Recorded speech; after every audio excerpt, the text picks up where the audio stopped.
Halo teman semua, apa kabar kalian hari ini? Semoga baik ya. Saya Aprilia Rimba Sawitri, kali ini akan mengajak teman semua untuk belajar mengenai struktur fisik dan batin puisi. Kalian pasti sudah tidak asing dengan puisi kan? Bahkan mungkin ada beberapa dari kalian yang suka dengan hal yang berbau puisi, mulai dari membaca puisi, menulis puisi, atau bisa juga musikalisasi puisi. Nah, sebelum masuk ke pembahasan inti, kita ketahui bersama terlebih dahulu mengenai pengertian puisi. Puisi adalah seni tertulis yang isinya merupakan ungkapan pikiran dan perasaan yang mengandung pesan serta bahasanya indah. Di samping itu, puisi ini memiliki struktur pembangun di dalamnya. Lalu apa saja sih struktur pembangun puisi itu? Mari kita belajar bersama.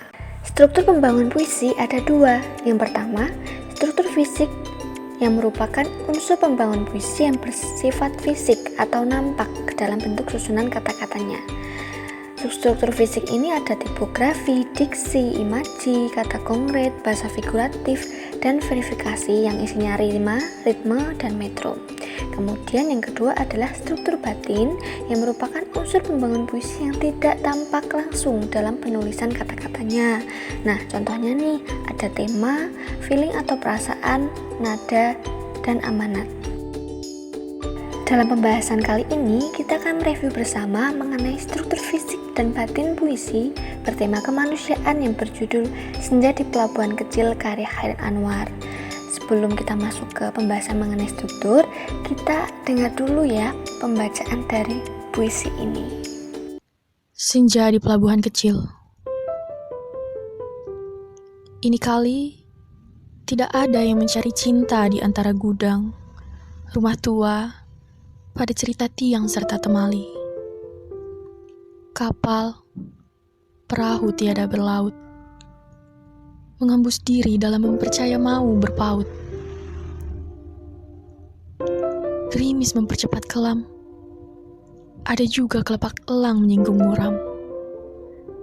Desir hari lari berenang, menemu bujuk pangkal akanan, tidak bergerak, dan kini tanah dan air tidur, hilang ombak. Tiada lagi, aku sendiri, berjalan menyisir semenanjung, masih pengap harap. Sekali tiba di ujung, dan sekalian selamat jalan. Dari pantai keempat, seduh penghabisan bisa terdekat. Setelah mendengarkan pembacaan puisi tadi, mari kita mulai mengkaji struktur pembangun puisi. Yang pertama, struktur fisik puisi. Tipografi. Tipografi merupakan tatanan bentuk puisi. Dalam puisi Senja di Pelabuhan Kecil tadi, tatanannya terdiri dari 12 baris yang saling berkaitan dan terdapat pemenggalan baris puisi tidak pada tempatnya untuk memperindah bunyi. Kita lihat pada baris gerimis mempercepat kelam, ada juga kelepak elang, menyinggung muram, desir hari lari berenang. Nah, Chairil Anwar sebagai pelopor angkatan 45 mempunyai ciri khas memenggal baris puisi tidak pada tempatnya. Chairil melakukan ini untuk kesesuaian baris dan suara akhir. Kedua baris di atas dipenggal tidak pada tempatnya untuk memunculkan suara yang sama, yaitu ang. Selanjutnya adalah diksi. Seperti yang kita tahu, diksi adalah pilihan kata dalam puisi. Nah, diksi dalam puisi Senja di Pelabuhan Kecil tadi terdapat perubahan susunan frasa. Misalnya, ini kali tidak ada mencari cinta. Nah, frasa ini kali jika ditulis normal yaitu kali ini. Jadinya kan kalau normal, kali ini tidak ada mencari cinta. Kemudian yang kedua, adanya diksi khas Chairil, yakni buat. Chairil Anwar hampir selalu memakai kata buat alih-alih kata untuk. Misalnya ada buat Sri Hayati atau buat Dian Tamalia. Yang ketiga adalah imaji atau biasa kita tahu sebagai citraan. Imaji atau citraan merupakan gambaran angan si penyair. Nah, dalam puisi Senja di Pelabuhan Kecil, imajinya ada dua, imaji pendengaran dan imaji penglihatan. Imaji pendengaran dapat kita lihat pada lirik ada juga kelepak elang. Kelepak ialah suara untuk menirukan hentakan akup dalam tubuh binatang yang sanggup terbang, maka kelepak elang dapat diketahui dengan indera pendengaran. Kemudian imaji penglihatan, tiang serta temali. Adanya tiang serta temali dapat diketahui dengan indera penglihatan. Yang keempat adalah kata konkret. Kata konkret merupakan kata yang digunakan untuk mewakili makna suatu hal berkaitan dengan konteks puisi. Kata konkret dalam puisi Senja di Pelabuhan Kecil ada 3. Yang pertama pelabuhan, kedua senja, dan yang ketiga kapal dan perahu. Pelabuhan pada judulnya itu mewakili makna tempat untuk menambatkan hati, dan yang kedua senja mewakili makna akhir sebuah perjuangan, dan yang ketiga kapal dan perahu mewakili makna kehidupan. Selanjutnya adalah bahasa figuratif atau majas. Bahasa figuratif merupakan bahasa bermakna kias atau makna tidak sebenarnya.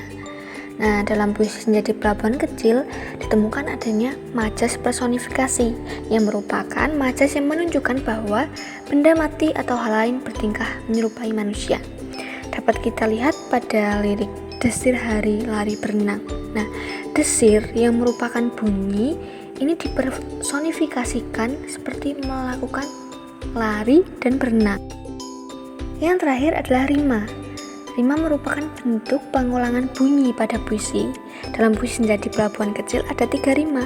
Yang pertama aliterasi, merupakan pengulangan bunyi konsonan, yaitu bunyi M yang berulang-ulang sebanyak 5 kali, masing-masing pada kata menghembus, dalam, mempercaya, dan maut, seperti pada baris menghembus diri dalam mempercaya maut. Yang kedua rima pasang bersajak AABB, yaitu pada bait 1 dan 2. Dan yang ketiga adalah rima silang bersajak ABAB pada bait ketiga. Oke, kita masuk pada struktur pembangun puisi yang kedua, yaitu struktur batin puisi. Apa saja struktur batin puisi? 1. Tema. Tema merupakan gagasan pokok yang dikemukakan oleh penyair melalui puisinya. Tema puisi di Pelabuhan Kecil adalah tema kemanusiaan, yaitu putusnya percintaan. Yang kedua adalah nada. Nada merupakan sikap penyair dalam puisinya. Nada puisi Senja di Pelabuhan Kecil adalah kemurungan atau kesedihan. Hal ini tampak dalam penerapan simbol-simbol kesedihan, contohnya kata muram, senja, pengap, sendu, dan kelam. Kemudian perasaan atau feeling, yaitu perasaan penyair pada saat menciptakan puisi. Kita tahu nih, puisi ini memiliki perasaan sedih, tampak dalam penerapan kata pengap yang berarti suasana tidak nyaman untuk bernafas. Selain itu juga ada kata seduh yang artinya menangis. Jadi penyair sedang bersedih dalam puisi tersebut. Kemudian amanat. Amanat dari puisi Senja di Pelabuhan Kecil adalah ketika ada masalah, jangan bersedih terus-menerus, segeralah bangkit dari kesedihan. Nah, telah selesai pembelajaran kita pada hari ini. Semoga kalian paham dengan apa yang telah saya jelaskan. Tetap semangat dan selamat belajar di rumah semuanya.